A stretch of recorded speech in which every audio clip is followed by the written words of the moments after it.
নমস্কার, যোগা উইথ তন্দ্রিকায় সকলকে স্বাগত জানাই।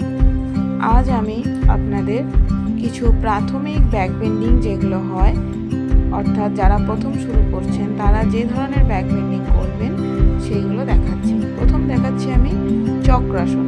তবে অবশ্যই আমি এটা আর্চ করছি, কিন্তু যারা প্রাথমিকভাবে শুরু করবেন তারা শুয়ে চক্রাসন করার চেষ্টা করবেন। এইভাবে কিন্তু তারা করবেন।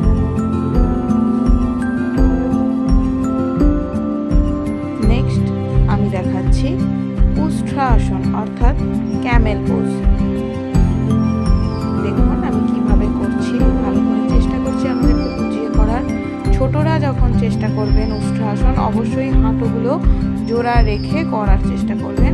আর বয়স্ক মানুষরা যখন করবেন হাঁটুতে সামান্য ফাঁক রেখে প্রথমে চেষ্টা করবেন। আস্তে আস্তে চেষ্টা করবেন হাঁটুটাকে একদম ক্লোজ আনার।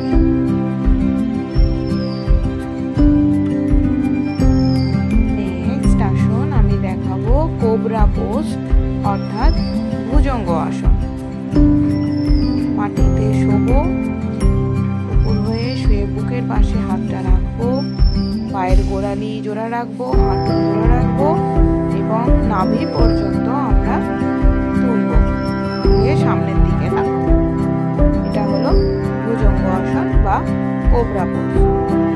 ভীষণ ভালো এই আসনটি। উষ্ট্রাসন, ভুজঙ্গ আসন, এই আসনগুলো নিয়মিত অভ্যাসে কিন্তু আমাদের থাইরয়েড গ্ল্যান্ডের উপর চাপ পড়ার ফলে থাইরয়েড খুব কন্ট্রোলে থাকে এবং পেটের অতিরিক্ত ফ্যাটটাও কমে। ধনুরাসন আমি দেখাচ্ছি এখন, এটাও খুব উপকারী আসন থাইরয়েড এবং পেটের ফ্যাট কমার জন্য।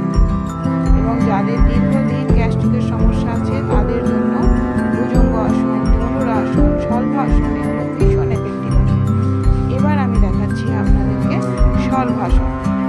তাবলার নিচে হাতটা রেখে জাস্ট পিছনে পা দুটো তুলবো, তবে হ্যাঁ হাঁটু এবং গোড়ালি জোড়া রাখবো, হাঁটু টান রাখবো শলভাসন করার সময়। আজ এই 5টাই প্রাথমিক ব্যায়াম আমি দেখালাম। আগের ভিডিওতে আমি কিছু ফরওয়ার্ড বেন্ডিং